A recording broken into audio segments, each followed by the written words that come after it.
Hey guys, it's Sammy Joe here with another Daisy video.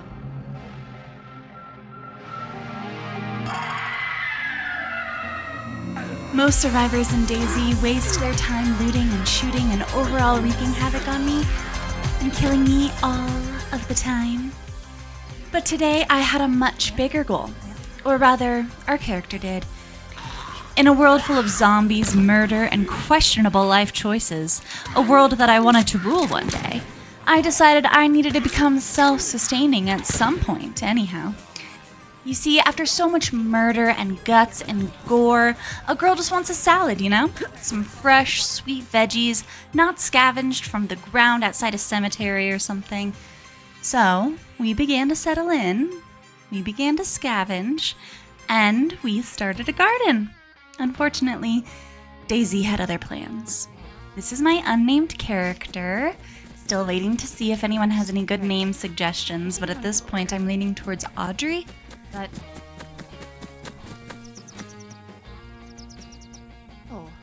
just heavy score right off the bat.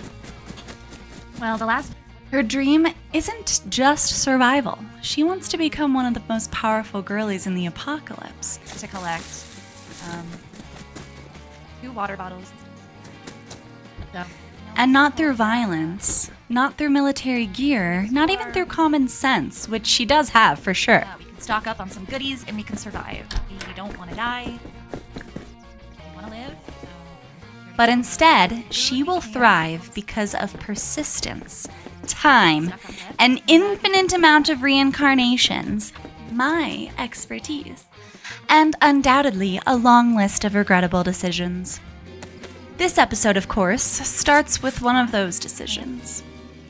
Hanging around in one spot for too long to grow tomatoes because you've never done it before. I've never played on this map. Oh my gosh! In the game, my character has never done it before. I have in real life, of course. I kind of thought about if my character would have gardened ever. She was in high school when the zombie apocalypse started, so I'm sure she probably dabbled in it. So I decided to do a quick drawing of her and her little brother Brian, who ends up trying to eat her, gardening before the apocalypse starts, of course. The irony, am I right?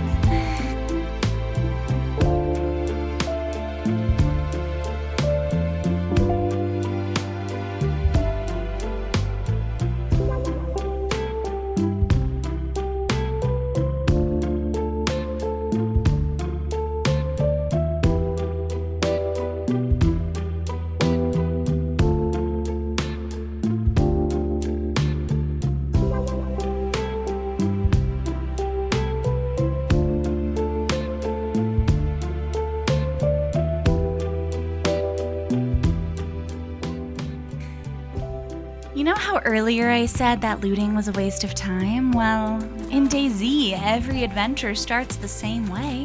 You wake up with almost nothing. No food, no supplies.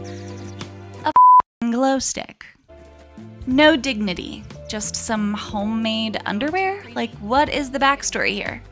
Some nice supplies with you, really. So naturally, the first thing I needed to do was gather enough resources to start a long-lasting run. I started this run scavenging this town. It worked out pretty well in my favor, scoring a huge, amazing, brightly colored backpack right off the bat. Every house on the horizon is either an overlooked, genuine leather, 1989 Coach shoulder strap mini bag that's severely underpriced at Goodwill, and the checkout person congratulates you begrudgingly on your price. Or it's a Louis Vuitton knockoff in the case, where when you ask to look at it, there's no serial number inside and the stitching's all uneven and hastily done. There's no middle ground. To avoid eye contact with one of the countless reproductions of my little brother's lost teddy bear, my character's mind makes them up to remind her of the painful memories. We don't need to worry about that, though. Finally, something good.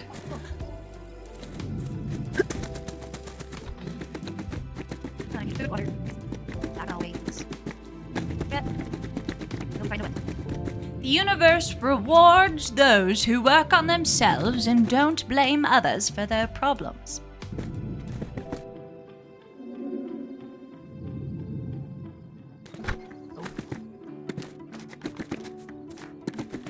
Oh, a lock! I found a lock, and I couldn't break into this person's base. I decided my character would get kind of mad at the selfishness. So I tried to break in, and that didn't work. So then I found a lock myself, and I tried to put that lock on their door, so they couldn't open their own door. But that didn't work either, so I just left. See?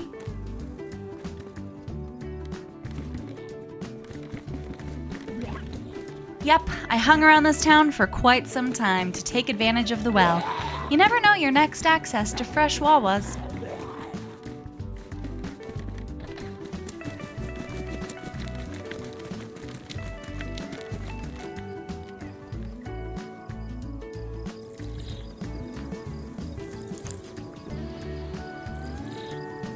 Little satchel on them. Then I decided to move on because staying in one place in DayZ for too long is dumb.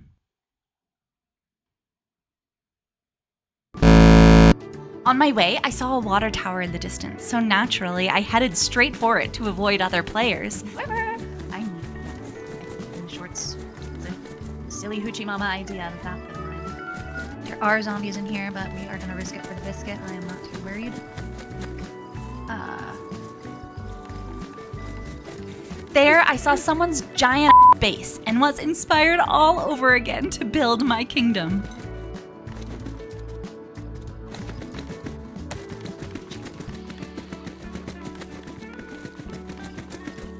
Oh, and also I killed my first chicken.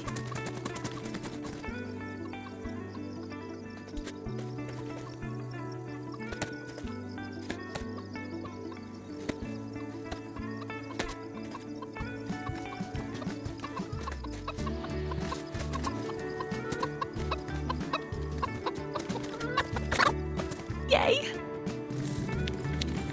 Next, I stumbled upon an old army roadblock.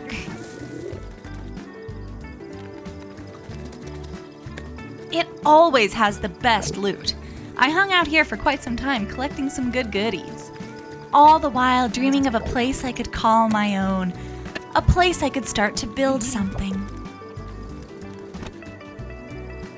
Luckily, up ahead, I found the perfect place. Not because it was safe, not because it was strategic. In fact, it's on the edge of town and has a greenhouse, so it's a terrible, terrible idea.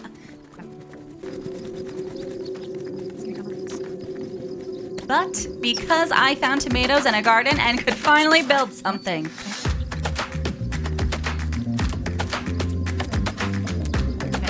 Sometimes that's enough.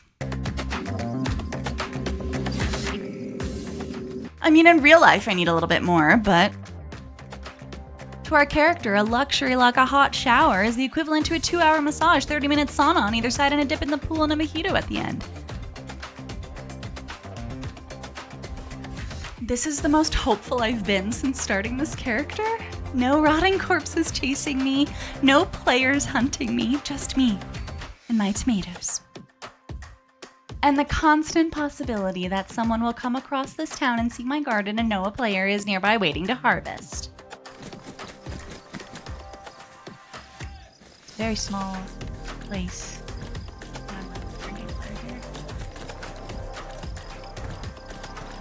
There's just a few houses, so I'm pretty sure I've looked through all the houses already. So I knew I wanted the illustration for this episode to capture the ridiculousness of the situation. Here we are in the apocalypse, like a dead person is literally right over there, pacing menacingly. And our character is germinating things. I think this is something I love about DayZ, though. The game creates narratives and ideas for drawings you could never script. You start the day looking for dented cans of beans. 3 hours later, you're emotionally attached to a greenhouse. I mean, honestly, after so much rotten flesh around, I think I want to go vegetarian. This is only the beginning, my friends. One day, we will build giant bases, collect military weapons and armor, and have some sort of kill count, maybe.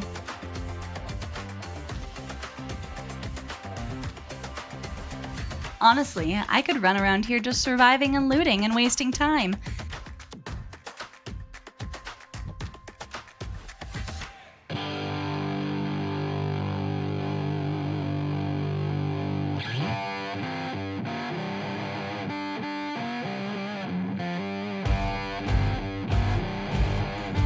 But I don't want to just survive anymore. Our character doesn't want to just survive for the rest of her life. We want to make something. We want to thrive. Even if it's small, even if it's temporary, even if it's just an inventory's worth of tomatoes. Maybe that's why this little garden felt important.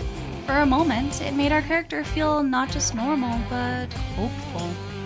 Of course, nothing stays peaceful forever. The longer we stayed here, the more my pits started to sweat. Because in DayZ, every good thing eventually attracts attention. Really glad we took that a look. But I don't see anywhere to get water. A scary granny, this is...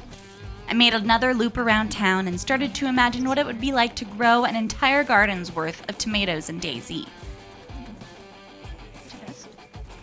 Would I be able to harvest the plant multiple times? How many tomatoes does one tomato plant give? Would I have enough inventory space for all my tomatoes?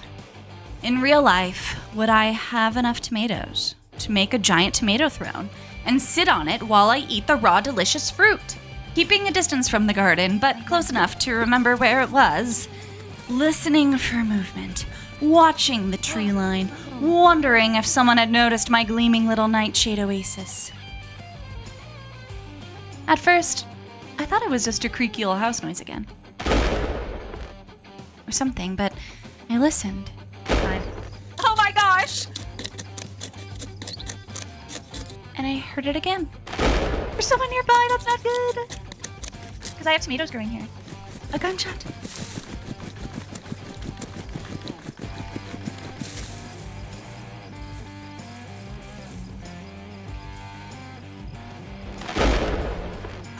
A second shot. And it sounded close. Very close. Too close. The next question wasn't whether or not someone was nearby. The next question was whether or not to run. Next time, we're gonna find out what happened to the Tomato Queen of DayZ. Thanks again. I'm Sammy Jo. Bye.